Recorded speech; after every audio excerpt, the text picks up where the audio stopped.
Iran की बड़ी तैयारी। जी हां, जैसा हम आपको बताते रहते हैं कि ये सिर्फ अमेरिका की चाल है। देखिए, एक बात क्लियर है कि अमेरिका हार चुका है, उससे अपनी हार हजम नहीं हो रही है।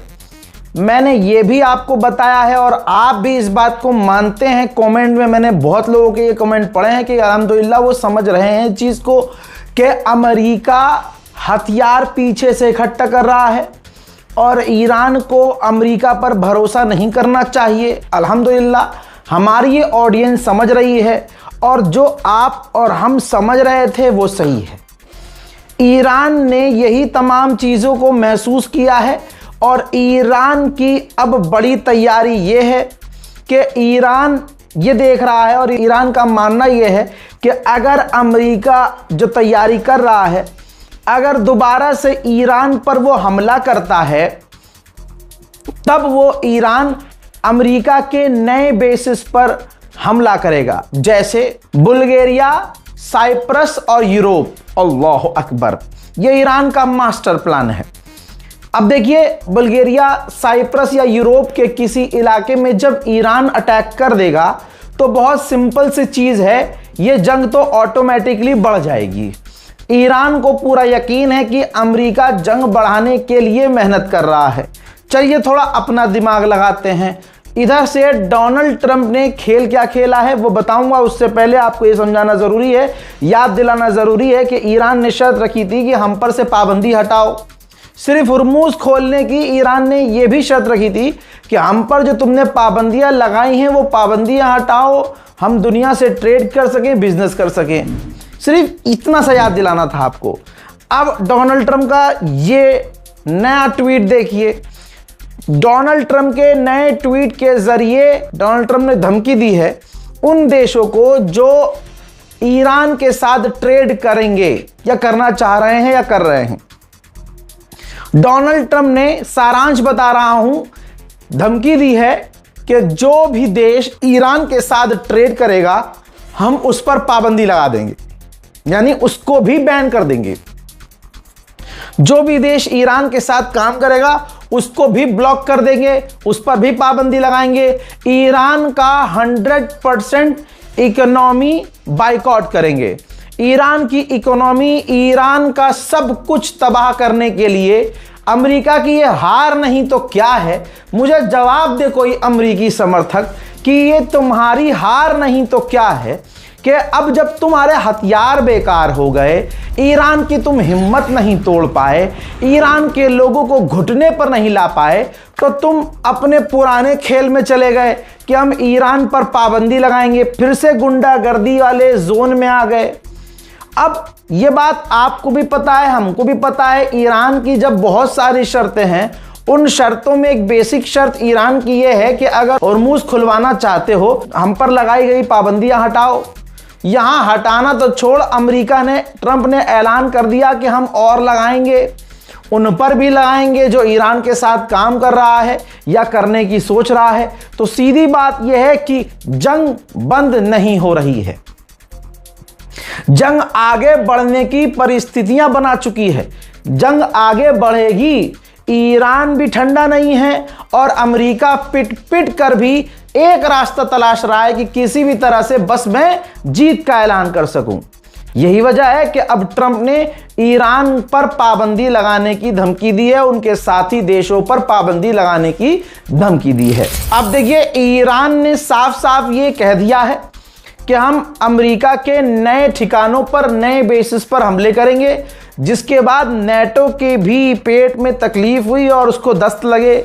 ईरान का नाम तो नहीं लिया क्योंकि इतनी औकात और दम नहीं है नेटो में, तो नेटो ने ईरान का नाम लिए बिना कहा है कि हम अपने आप को डिफेंड करने के लिए तैयार हैं, अपने आप को बचाने के लिए तैयार हैं।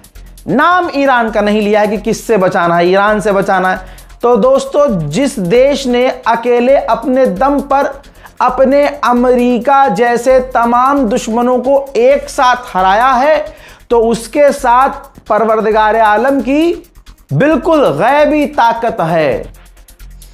हमें बस दुआ करनी है और अल्लाह ईरान को और हिम्मत दे। मेरे दोस्तों, ईरान को हल्के में तो अब कोई ले ही नहीं रहा है। जैसे ही ईरान ने कहा कि अगला हमला अगर दोबारा अमेरिका ने हम पर किया तो बुल्गारिया जैसे दूसरे देशों पर जहां अमेरिका की बेस है वहां हमला करेंगे, तो बुल्गारिया ने जैसे ही ये सुना, बुल्गारिया के अंदर जो अमेरिका का बेस है उसने अलर्ट जारी कर दिया, सतर्क हो गए हैं। ईरान की एक धमकी और सब कुछ रेड अलर्ट पर। उधर मेरे दोस्तों यूएई ने सब कुछ देकर देखा, ईरान को जहाज भरकर कैश भेजा, ईरान को सोना दिया, ईरान पर से पाबंदी हटाने की बात की, फ्रीज पैसे ईरान को देने की बात की, सब चीजें मैंने सबूत के साथ दिखाई। और इसके बावजूद ईरान यूएई की कोई बात माना नहीं और उसने यूएई के करीब हमले भी किए टैंकरों पर, जिसके बाद यूएई ने अपने सारे जहाज वहां से हटा लिए, टैंकर हटा लिए और कह दिया कि हम अब कुछ एक्सपोर्ट नहीं कर रहे हैं, खतरे से खाली माहौल नहीं है। अब सारी दुनिया आलोचना करने लगी जो अमेरिका के साथी थे कि भाई तुमने यूएई को कहने लगे कि भाई तुमने तो ईरान को कैश भी दे दिया, ईरान तुम्हारी सुन नहीं रहा, ईरान को तुमने सोना दिया, ईरान तब भी नहीं सुन रहा, ईरान तुम्हें यह भी गारंटी नहीं दे रहा है कि वो तुम पर दोबारा से हमले नहीं करेगा या तुम्हारे यहां अमेरिकी बेस पर हमले नहीं करेगा। खूब दबा कर यूएई की बेइज्जती हुई तो आज यूएई पलट गया। ये देखो, यूएई ने आधिकारिक तौर पर कहा है पूरी फजीयत होने के बाद कि हमने ईरान को कोई फाइनेंशियली मदद नहीं की है। यह मामला पूरी तरह से अटक चुका है, डोनाल्ड ट्रंप परेशान हो चुका है, लड़ने का गूदा नहीं, पीछे हट के वो दिखा नहीं सकता क्योंकि बची कुछ इज्जत चली जाएगी, चुनाव सर पर है। लेकिन डोनाल्ड ट्रंप ने अपने एलाइज से क्या कहा है, जो उस पर निर्भर करते थे, जो यकीन करते थे कि अमेरिका हमें बचाएगा, डोनाल्ड ट्रंप हमें बचाएगा, बचा कुचा जो था उसने वो भी हक दिया अमेरिका ने अपने एलाइज। ये देखो, रिपोर्ट आ चुकी है अपने साथी देशों से, अपने एलाइज से डोनाल्ड ट्रंप कह चुका है कि देखो हम ईरान पर हमला नहीं करेंगे, ठीक है, हम ईरान पर, क्योंकि अमेरिका के ऊपर सऊदी अरब, यूएई, अरब देशों का दबाव है कि भैया ईरान पर हमला करो।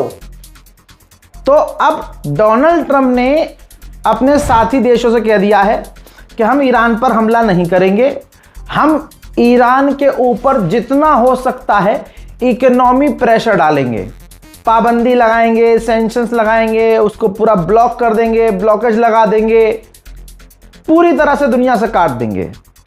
और ईरान जब तक घुटने पर नहीं आ जाता हम ये जारी रखेंगे।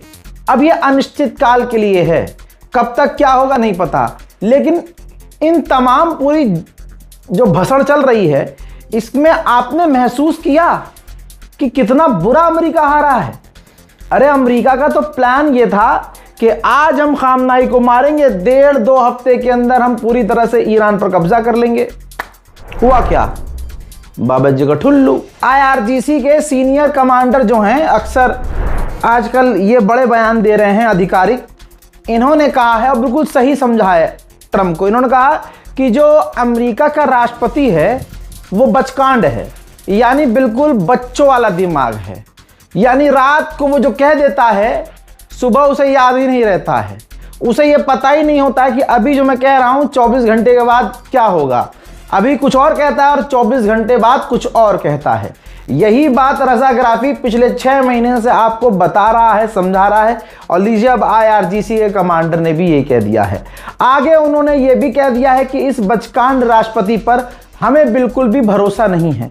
अल्हम्दुलिल्लाह यही बात हम भी समझाते आए हैं, कहते आए हैं और वो हो गया है। अब आईआरजीसी के कमांडर भी सेम वही बात बोल रहे हैं जो हम आपको समझाने की कोशिश कर रहे थे। दोस्तों, इराक पहुंच चुके हैं गलीबात की। देखिए, ईरान के पार्लियामेंट स्पीकर वहां जाकर उन्होंने स्टेटमेंट दिया और कहा कि पड़ोसी देशों को सहयोग करना चाहिए, हमारा साथ देना चाहिए, बजाय आप तीसरे देश को इन्वॉल्व करें, अपने अपने दम पर हमारा सहयोग दें, हमारा साथ दें, ताकि दुश्मन का पूरे इलाके से प्रकोप खत्म हो जाए। वहीं अगली तस्वीर में आप देख सकते हैं इराक के प्रधानमंत्री से ईरान के पार्लियामेंट स्पीकर गलीबाफ ने मुलाकात की है। ईरानियन ऑफिशियल भी डोनाल्ड ट्रंप की इज्जत के साथ खेल रहे हैं, पूरी तरह से अमेरिका को चिढ़ाने का काम कर रहे हैं। गलीबाफ ने बिना कुछ लिखे एक फोटो पोस्ट की है। अगर ध्यान से देखें तो इस फोटो में चीज ये है कि बैकग्राउंड में स्ट्रेट ऑफ हॉर्मूज है। जी हाँ, जो बैकड्रॉप है वो स्ट्रेट ऑफ हॉर्मूज का है, यानी एक तरह से गलीबाफ अमेरिका को चैलेंज कर रहे हैं। पूर्व प्रधानमंत्री नफ्ताली बेनेट इस्राइल का ये देखो कह रहा है कि अगर हमारा नुकसान हिजबुल्लाह ने किया तो जवाब में हम ईरान पर हमला करेंगे, हम ईरान के अंदर ऑपरेशन करेंगे, ईरान का नुकसान करेंगे। अगर मैं प्रधानमंत्री बन गया तो यही मेरी पॉलिसी होगी। अभी इस्राइल और अमेरिका का हाल ये है, खासकर इस्राइल का, क्योंकि वहां चुनाव करीब है, तो हर प्रधानमंत्री पद का उम्मीदवार नए नए तरीके से ईरान पर हमला, ईरान का नुकसान, ईरान पर जुल्म करने की बातें कर रहा है। जैसे शैतान के पुजारी जीतने के लिए अलग अलग नुस्खा बयान कर रहे हैं कि हम इससे ज्यादा जुल्म कर सकते हैं। नेतन्याहू तो ईरान पर कम जुल्म करता है, गाजा पर कम जुल्म करता है, मैं उससे ज्यादा करके दिखाऊंगा। जो ज्यादा हरामी होगा वो ज्यादा उम्मीदवार होगा प्रधानमंत्री पद का। ऐसे हालात बने हुए हैं उड़ता, जबकि देखिए इस्राइल और ईरान के बीच ये चल ही नहीं रहा है।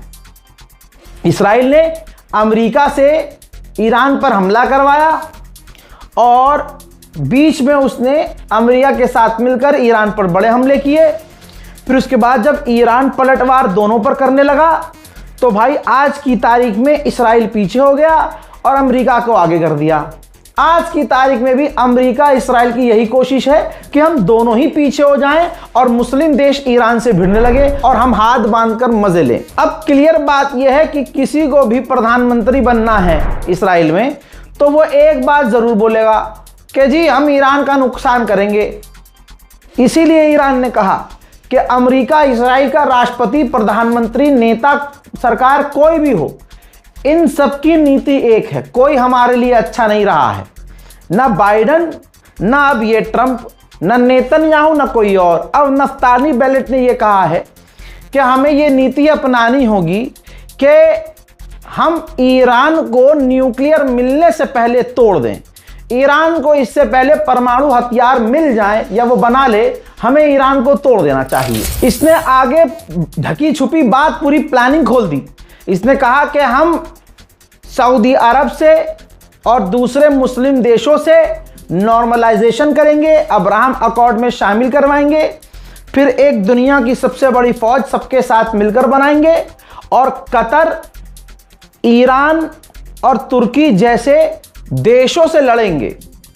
समझ रहे हैं? यानी मुसलमान को, कुछ मुस्लिम देशों को, खासकर सऊदी अरब को ही अपने साथ करेंगे, फिर उसे आगे कर देंगे, खुद पीछे रहेंगे और लड़ाई किससे करवाएंगे? सऊदी की और अरब देशों की। किससे? ईरान से, तुर्की से, कुवैत से, कतर से। यानी जो इनके साथ हो जाएगा ऑटोमेटिकली वो ईरान का दुश्मन हो जाएगा। तो ये जो ईरान के खिलाफ और इस्लाम के खिलाफ षड्यंत्र है, ये कितना खतरनाक इस्राइल खेल रहा है आपको समझने में समय लगेगा, लेकिन जरा सोचिए इस्राइल कितना खतरनाक गेम खेल रहा है। वहीं मेरे दोस्तों यूएई के जरिए ईरान ट्रेड करता है, कानून है भाई वहां का, एकदम से तो वो बैन नहीं लगा सकता। तो यूएई तैयारी कर रहा है कि ईरान को बैन कर दिया जाए कि वो हमारे जरिए ट्रेड ना कर सके। एक बार फिर से इलाके में तनाव बढ़ रहा है। अमेरिका पर भरोसा नहीं कर सकते कि वो ईरान पर हमला नहीं करेगा। चीजें अभी और बिगड़ने वाली हैं। इस रिपोर्ट के बाद एक और अच्छी खासी रिपोर्ट मैं आपको देने वाला हूं। जब तक इस वीडियो को देखिए, अपनी राय कमेंट में लिखिए, चैनल को सब्सक्राइब कीजिए, इस वीडियो को शेयर कीजिए और इंतजार कीजिए मेरे अगले अपडेट का। तब तक के लिए जय हिंद, वस्सलाम।